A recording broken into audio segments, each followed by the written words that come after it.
Today, I wish to create a video concerning mental health. The rationale behind my decision to craft this video is rooted in my personal experiences. As you may have guessed, you were drawn to this video because of its title. I've traversed the challenging terrain of mental health, confronting depression, grappling with anxiety, and even navigating the treacherous waters of self-harm and suicidal ideation.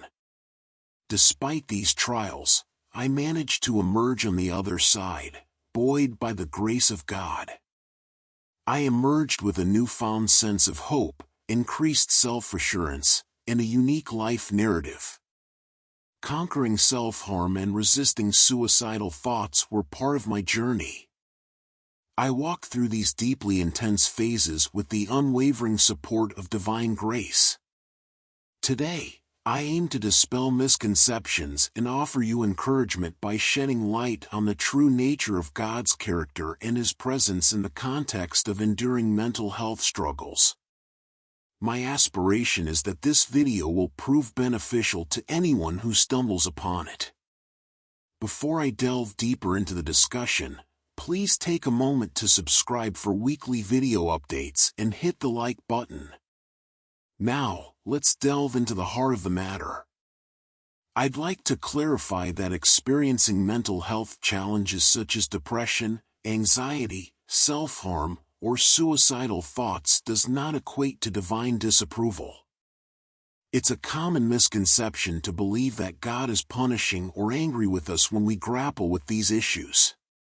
In reality, neither of these assumptions holds true. Struggling with these challenges or enduring a season of mental turmoil does not indicate personal failure. It doesn't signify that one must strive harder, do better, or resolve all issues before God will welcome them back into His loving embrace. First and foremost, God is an ever-present source of aid during times of adversity. When you find yourself in distress or when you're battling the throes of mental health struggles, God encourages you to draw near to Him. The adversary may whisper that isolation is the answer, but the truth is that the Lord beckons us into deeper intimacy with Him. It's in this closeness to His presence that we find confidence, hope, and joy. It's where we are reminded of essential truths that empower us to endure and persist with unwavering determination. So, the initial point I'd like to emphasize is that God desires intimacy with us, not our isolation. Isolation won't resolve the issue because, let's face it, we are inherently feeble.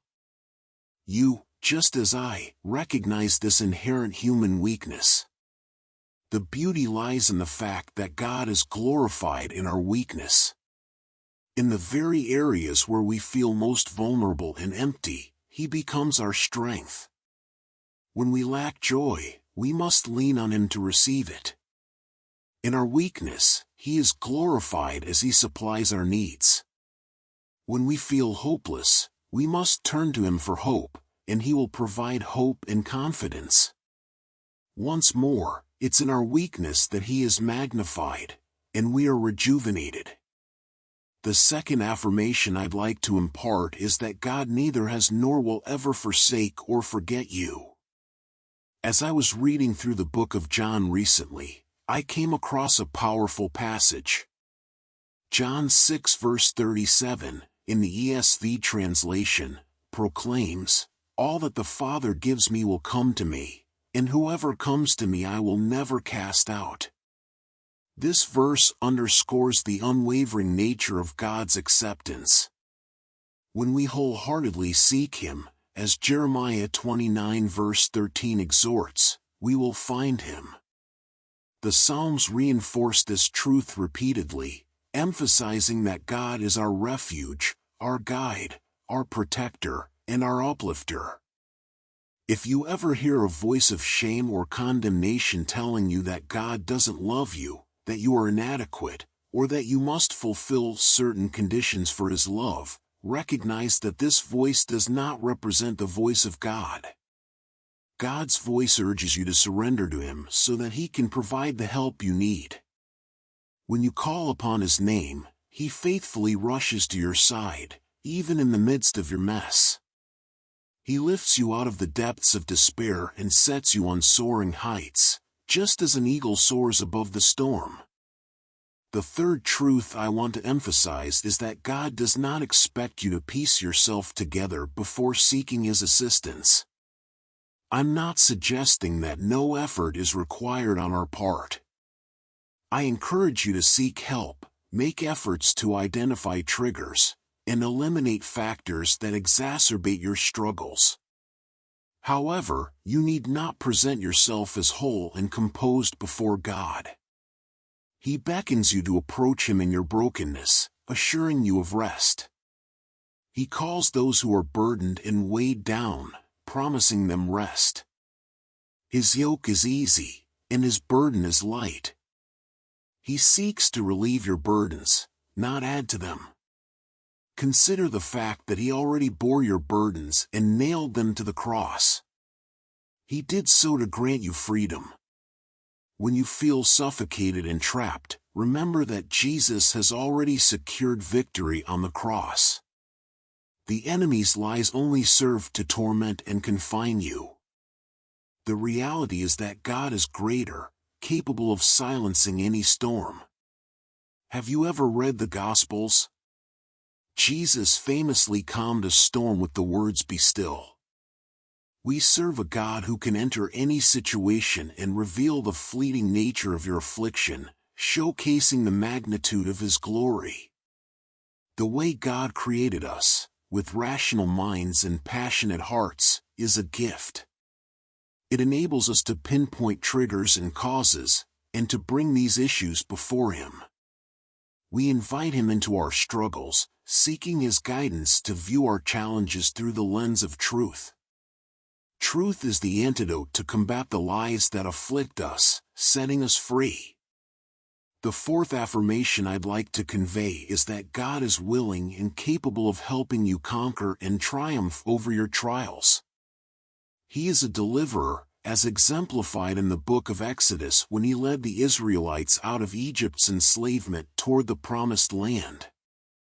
However, do not mistake the absence of instantaneous deliverance as a sign of lacking faith or effort. The time it takes for God to deliver you should not be viewed as His absence. The enemy often uses this lie to undermine your faith. God operates on His perfect timetable. Let me share a personal experience. I battled intense anxiety for a significant period without seeking help. I attempted to suppress it, or to simply overcome it on my own, but that approach proved ineffective. Eventually, I sought Christian counseling and received guidance from someone experienced in the field. I engaged in spiritual warfare, delving into the Word, prayer, and self-affirmation with truth. I traced the origins of my anxiety with the help of my counselor. I also intensified my relationship with God and surrounded myself with a supportive community. This process was lengthy, lasting around 5 or 6 months. However, God's presence was unwavering throughout this journey. I drew closer to Him, relying on His strength, and eventually overcame that season. While it was challenging, I emerged stronger, drawing upon the truth I had ingrained in my mind to combat anxious thoughts. I share this to offer you hope and encouragement. Whatever you are facing, it can be redeemed, restored, and renewed. Your journey can become a battle cry of victory. I can attest that I once grappled with deep depression, self-harm, and suicidal thoughts, experiences I was initially ashamed to share. But here I am today, proclaiming that God led me to victory through seeking help, embracing truth, and surrounding myself with a supportive community. So, if you ever feel that your faith is insufficient, remember that even faith as small as a mustard seed can move mountains. Call upon God, rely on Him, immerse yourself in truth, and seek the company of those who will affirm the truth to you. I want to emphasize that it's important to share this message with friends and individuals struggling with mental health issues. Many suffer in silence and isolation, but we must unite in intimacy with Jesus and with a supportive community. Let us boldly bring these challenges into the light, courageously, victoriously, and without shame. In conclusion, I promise to return with my light-hearted videos soon. Share this message with those who need it, and remember to stay strong. I'll see you on the other side. Stay blessed.